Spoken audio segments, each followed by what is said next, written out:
There are certain things in life that grow heavier with time, not in our hands, but in our hearts.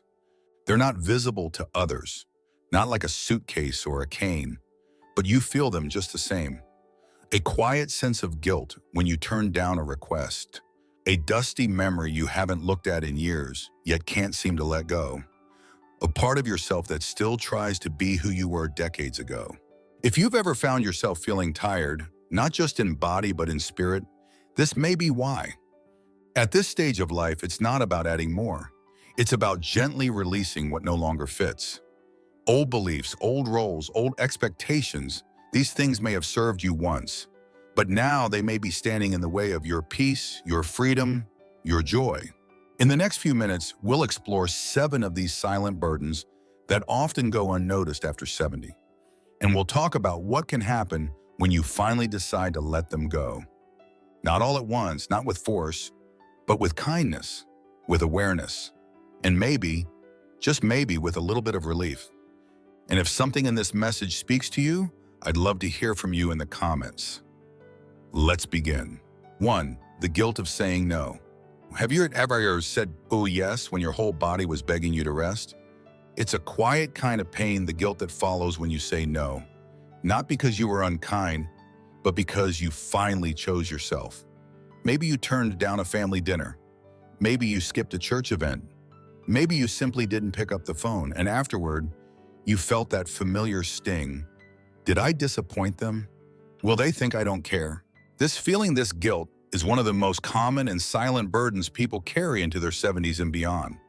It comes from decades of saying yes, yes to your children, your spouse, your job, your community, and for many, especially women, the habit of saying yes was woven into your identity. You became the dependable one, the fixer, the helper. Saying no felt like failure. But here's the truth. Every yes you give takes something from you. A bit of your energy, a piece of your time, sometimes even your peace. And after 70, those things, your energy, your time, your peace, are not things you can afford to give away without care. Let's consider the story of Teresa, 76, a retired school teacher and grandmother of 5. After her husband passed away, she threw herself into being present for everyone else. Church groups, PTA meetings, neighborhood events. She said yes to every invitation, every ask, not because she wanted to, but because she didn't want to seem selfish. And slowly her days became full, but her spirit felt empty. One Sunday she did something radical. She said no. She stayed home, brewed tea, and listened to old jazz records. And in that quiet afternoon, something inside her softened. She felt like herself again. Saying no isn't about turning your back on others. It's about turning back toward yourself. It doesn't mean you love your family or friends any less. It means you've learned to love yourself just as much. You've spent a lifetime showing up for others. Now it's time to show up for you. What would your day look like if you stopped apologizing for your boundaries? If this speaks to you, leave a comment below. What was the last thing you said yes to when you really meant no? 2. Outdated prescriptions and outdated beliefs. Do you still have old pill bottles tucked away in the back of your medicine cabinet just in case? It's a habit many of us have. We keep things thinking we might need them someday. A prescription from 2 winters ago, a half-used bottle of ointment, a supplement a friend recommended but didn't quite agree with us. It feels responsible, cautious, even wise. But sometimes what we keep just in case ends up quietly working against us. And it's not just medications we hold on to. We also keep beliefs, some handed to us by others, some shaped by years of survival. Beliefs like, I shouldn't be a burden, or if I slow down, I'll fall behind, or I must stay strong at all times. These ideas might have served us once, but now they can quietly limit our peace, our health, and our growth. George, 79, is a perfect example. After a heart procedure, he was prescribed a medication that helped for a time. But even after his doctor changed the treatment, George kept the old bottle just in case. Months later, when he ran out of his current pills, he took the old ones without checking the label. That night ended in a trip to the emergency room. Thankfully, he recovered, But what stayed with him was this thought: I almost hurt myself because I couldn't let go of something that no longer belonged in my life. It made him wonder, what other things was he still holding on to? Whether it's expired pills or outdated mindsets, the question we need to ask is the same. Does this still serve me? Letting go of old medications keeps your body safe. Letting go of old beliefs keeps your spirit free. There's strength in updating not only your medicine shelf, but your mental shelf. Talk to your doctor. Talk to yourself. You've earned the right to evolve, to live by truths that reflect who you are now, not who you had to be decades ago. What's one old belief or one old bottle you could let go of today? Leave a comment and share your thoughts. Sometimes the first step to healing is simply deciding what doesn't belong in your life anymore. 3. The need to be needed. Do you ever feel uneasy when no one calls, no one asks for help, and no one seems to need you? It's a feeling many people won't say out loud, but they feel it, especially after retirement or after the children have all grown and gone. For so long, your worth was tied to your role: the caregiver, the provider, the one everyone turned to. And when those roles fade, it can leave behind an unexpected emptiness. That's what happened to Linda, 74. She had worked as a nurse for nearly 4 decades and raised 3 children who now lived in different states with families of their own. When she first retired, everyone said, "Now you get to relax." But what no one warned her about was the silence that followed. No one asked for her advice. No one needed her to fix anything. And slowly, Linda began to feel invisible. Out of habit, she started filling her calendar with errands, favors, and committees, anything to feel useful again.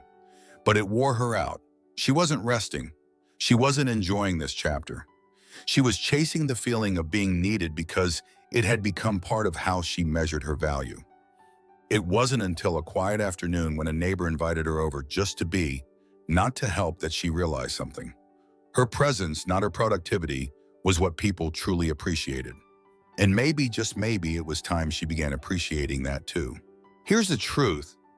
Being needed can feel wonderful, but needing yourself, your peace, your joyable, your attention, that's something deeper. You don't have to be everyone's hero anymore. You've done your part. Now it's time to be your own safe place, your own source of comfort and joy. Let this stage of life be less about being needed and more about being known, especially by yourself. What would it feel like to wake up and ask, "What do I need today?" rather than, "Who needs me?" You might be surprised how peaceful the answer feels. If this resonates with you, I invite you to share. When was the last time you did something just for you, not because anyone needed you, but because you simply wanted to? 4.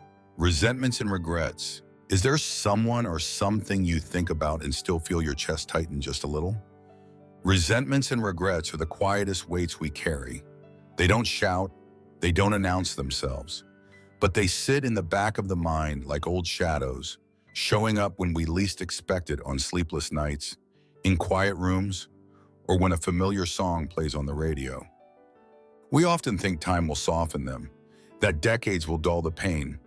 But sometimes all time does is help us tuck those feelings deeper into a drawer we're too afraid to open.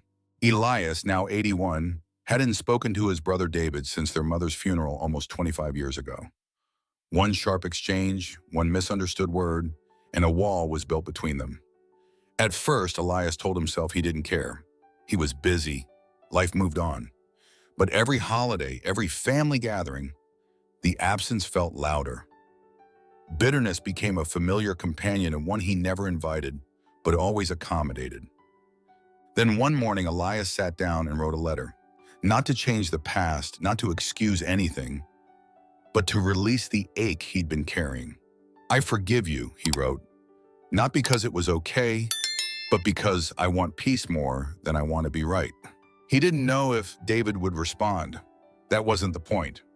What mattered was that Elias finally put down the resentment he had gripped like a stone, and for the first time in years, he slept soundly. Here's what we often forget. Forgiving doesn't mean forgetting, and it doesn't mean saying what happened was okay.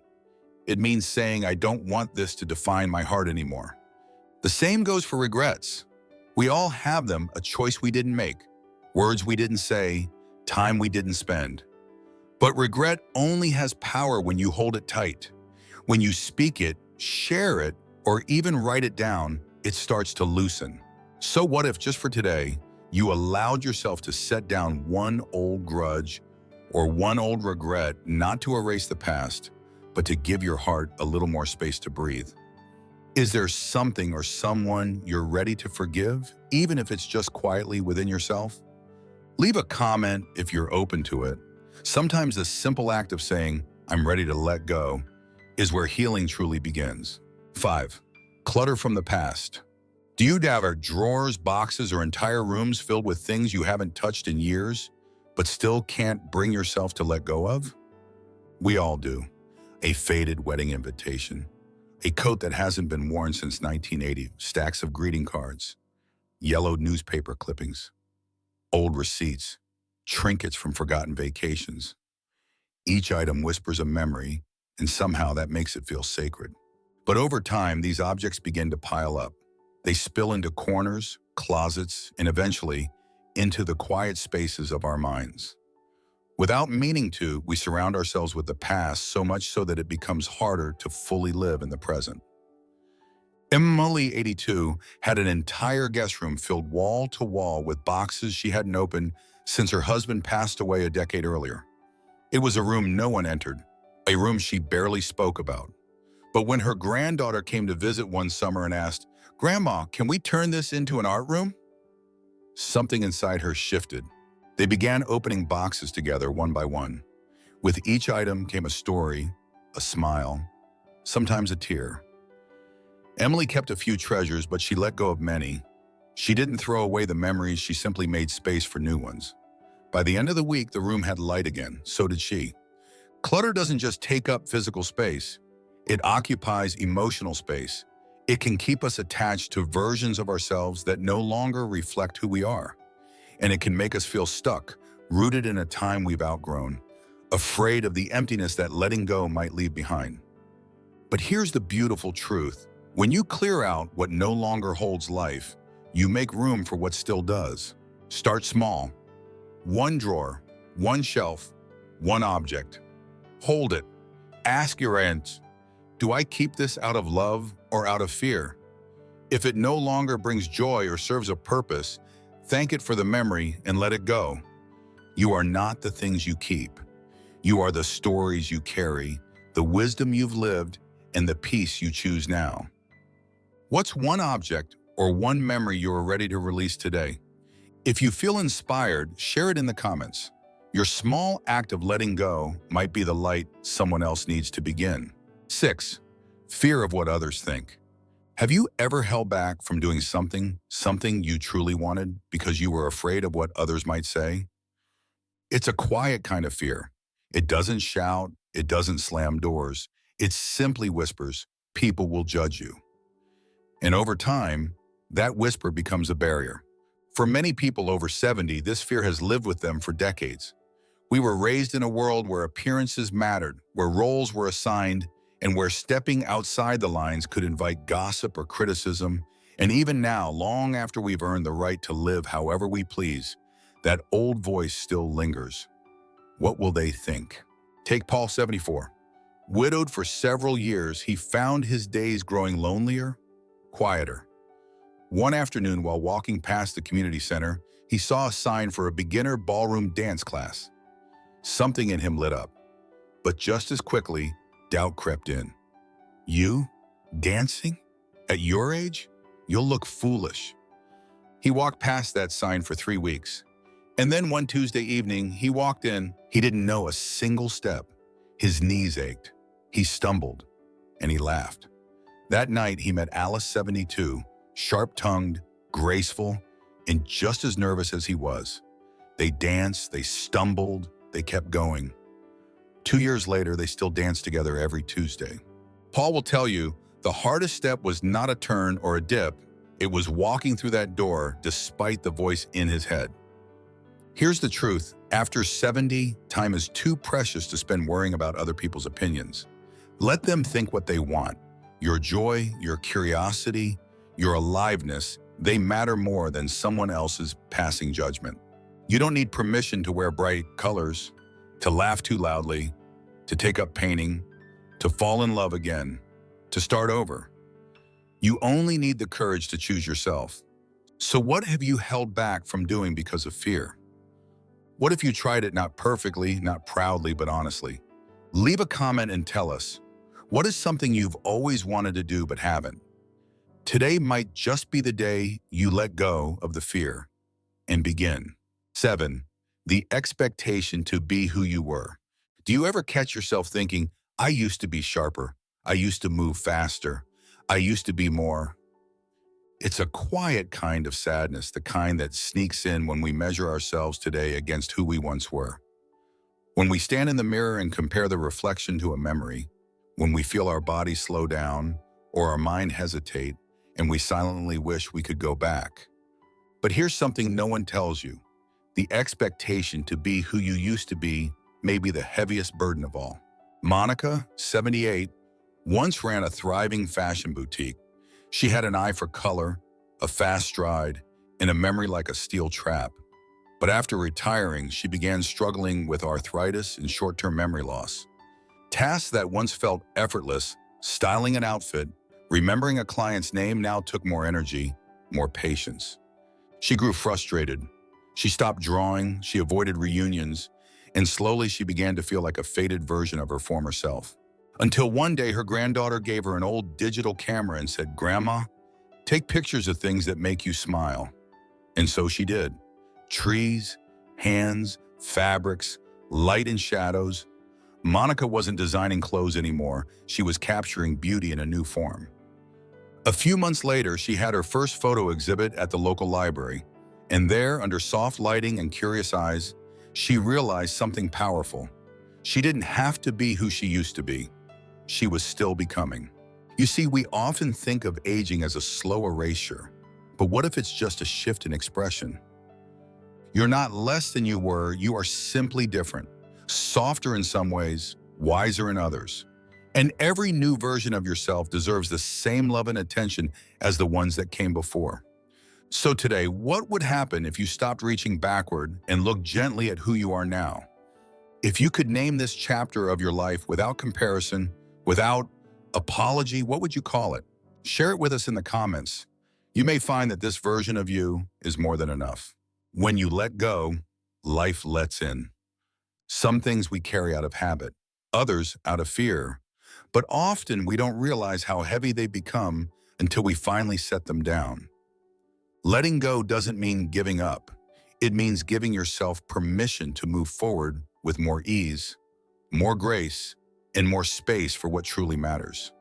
Whether it's the guilt of saying no, the pressure to stay the same, or the quiet ache of an old regret, each release is an invitation for something new.